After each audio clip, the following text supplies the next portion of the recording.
For today's video, magluto ko og alamang, kung sa Bisaya uyap. Tangan og suka, oh. Bali usang cup na suka lang guys ang pakulo ani nga alamang. Nya pasagdan ra hanggang sa mauga or matuyo ba sa Tagalog. Oh, ngayon, ito na guys ang aming alamang uyap. Lulutuin na natin. Kumukulo na guys yung aking alamang na may suka. Huwag nyo na hugasan kasi pag hinugasan nyo mawawala yung lasa. Mas maganda yung pakuluan mo lang ng suka para tatagal siya. Hindi siya basta-basta mapapanis. Yan na. Kulong-kulo na.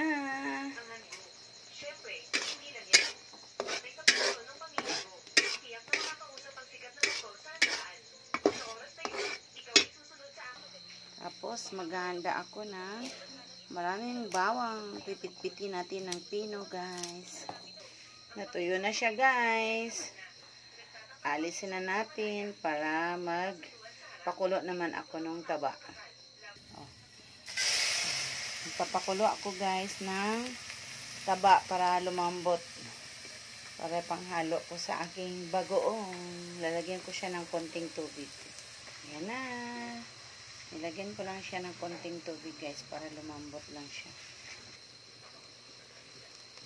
Pinakuluan ko na siya guys.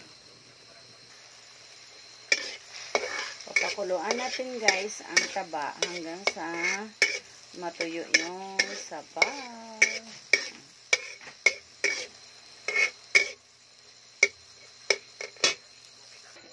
Tabi muna natin guys yung taba. At maglalagay tayo ng mantika. Dami pa. Dagdag pa. Okay. Mga isang basong mantika ang nilagay guys. Masarap pag maraming mantika. Ito na yung alamang na pinakuluan sa suka. Oh.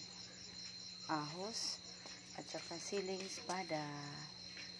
Yan yung aming bagoong alamang, ginisang bagoong alamang with taba.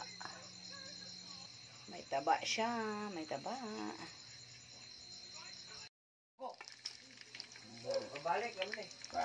Ahos, tambok, hantod sa mga golden brown ang ahos.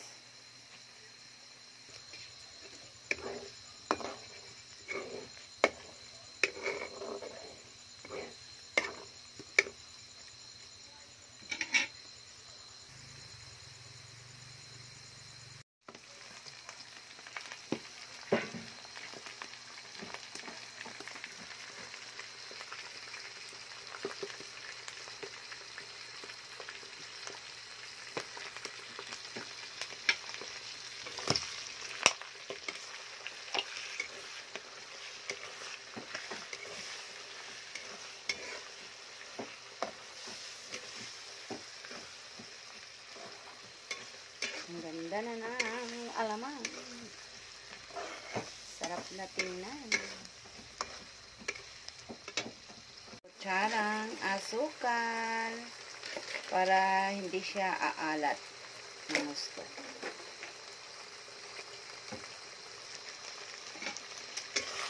Halo-haloin.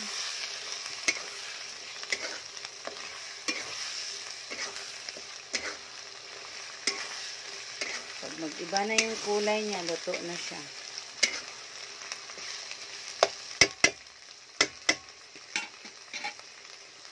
Tapos, lagyan natin siya ng siling espada.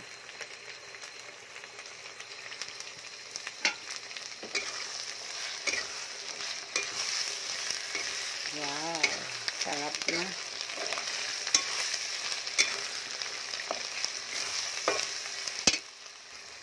Luto na. Ano, ang ganda-ganda niya. Ha? Sarap-sarap. Tingnan mo pa lang siya. Ang sarap-sarap na. Please subscribe and hit the notification bell para updated mo permi sa ako ang mga video. Thank you for watching. Bye!